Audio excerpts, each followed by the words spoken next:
그들이 다시 예루살렘에 들어가니라.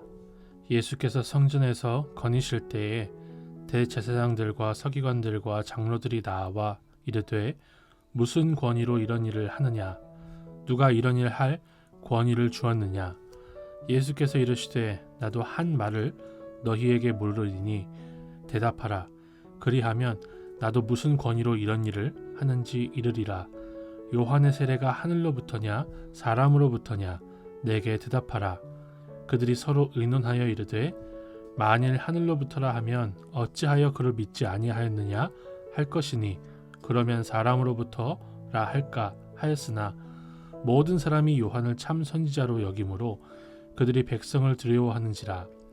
이에 예수께 대답하여 이르되 우리가 알지 못하노라 하니 예수께서 이르시되 나도 무슨 권위로 이런 일을 하는지 너희에게 이르지 아니하리라 하시니라. 예수께서 비유로 그들에게 말씀하시되 한 사람이 포도원을 만들어 산 울타리로 두르고 집자는 틀을 만들고 망대를 지어서 농부들에게 새로 주고 타국에 갔더니 때가 이름에 농부들에게 포도원 소출 얼마를 받으려고 한 종을 보내니 그들이 종을 잡아 심히 때리고 거저 보내었거늘 다시 다른 종을 보내니 그의 머리에 상처를 내고 능욕하였거늘 또 다른 종을 보내니 그들이 그를 죽이고 또 그 외 많은 종들도 더러는 때리고 더러는 죽인지라. 이제 한 사람이 남았으니 곧 그가 사랑하는 아들이라. 최후로 이를 보내며 이르되 내 아들은 존대하리라 하였더니 그 농부들이 서로 말하되 이는 상속자니 자 죽이자. 그러면 그 유산이 우리 것이 되리라 하고 이에 잡아 죽여 포도원 밖에 내던졌느니라. 포도원 주인이 어떻게 하겠느냐? 와서 그 농부들을 진멸하고 포도원을 다른 사람들에게 주리라. 너희가 성경의 건축자들이 버린 돌이 모퉁이의 머릿돌이 되었나니 이것은 주로 말미암아 된 것이요 우리 눈에 놀랍도다 함을 읽어보지도 못하였느냐 하시니라. 그들이 예수의 이 비유가 자기들을 가리켜 말씀하신 임인 줄 알고 잡고자 하되 무리를 두려워하여 예수를 두고 가니라. 저는 오늘 본문의 말씀을 묵상을 하면서 예수님께 나와서 따져 묻는 대제사장들, 서기관들 그리고 장로들이 백성을 두려워하고 무리들을 두려워하는 이 장면이 겹쳐지면서 깊이 묵상이 되었습니다. 이 사람들은 마땅히 하나님을 두려워해야 되는데요. 그런데 하나님보다 사람들의 눈치를 보는 것입니다. 모든 사람들이 세례 요한에 대해서 참 선지자라고 얘기를 하니까 예수님의 질문에 대답을 선뜻 못하고요. 많은 사람들이 예수님을 따르니까 무리를 두려워해서 기분이 나쁨에도 불구하고 예수님을 그냥 두고 도망가는 그런 모습을 보여주고 있습니다. 저는 이 말씀을 묵상하면서 특별히 서기관들이나 장로들, 좀 정치 세력들은 그럴 수 있다 쳐도 대제사장이 이럴 수 있느냐라는 그런 생각이 들어서 참 목회자의 타락에 대해서 생각을 하다가 갑자기 가장 처음에 제사장직을 맡았던 아론이 생각이 나더라고요. 아론이 어떤 사람이었습니까? 모세의 대변자였고 최초의 제사장이었습니다. 그런데 시내산에 올라간 모세가 40일 동안 내려오지 않자 백성들의 요구에 따라서 백성들을 무서워해서 황금 송아지 만든 그런 사람이었습니다. 그 사람의 후에답게 대제사장들은 하나님의 눈치, 하나님이 나를 어떻게 보실까, 하나님을 두려워함으로 성전을 이끌었던 것이 아니라 사람들 보고, 사람들의 눈치 보고, 사람들이 나를 어떻게 생각할까, 무엇을 좋아하는가에 따라서 움직여가는 것을 우리에게 보여주고 있습니다. 아론의 후손들 같죠. 우리에게 이런 대제사장이 있다면 얼마나 슬프겠습니까? 그런데 예수께서 우리의 영원한 대제사장이 되어주시는 것입니다. 그러므로 우리는 너무나 기쁠 수밖에 없는 거죠. 사람 눈치 보는 대제사장이 아니라 하나님만 바라보는 하나님의 아들이 우리의 대제사장이 되어주신 것입니다. 그러므로 하나님의 자녀된 우리도 사람 눈치, 사람들이 나를 어떻게 생각할까, 어떻게 볼까 그렇게 생각하기보다 하나님이 나를 어떻게 생각하실까, 하나님이 나를 어떻게 평가하실까를 놓고 우리가 인생을 살아갈 수 있으면 좋겠어요. 저는 중년 남성이 굉장한 공포의 대상이었습니다.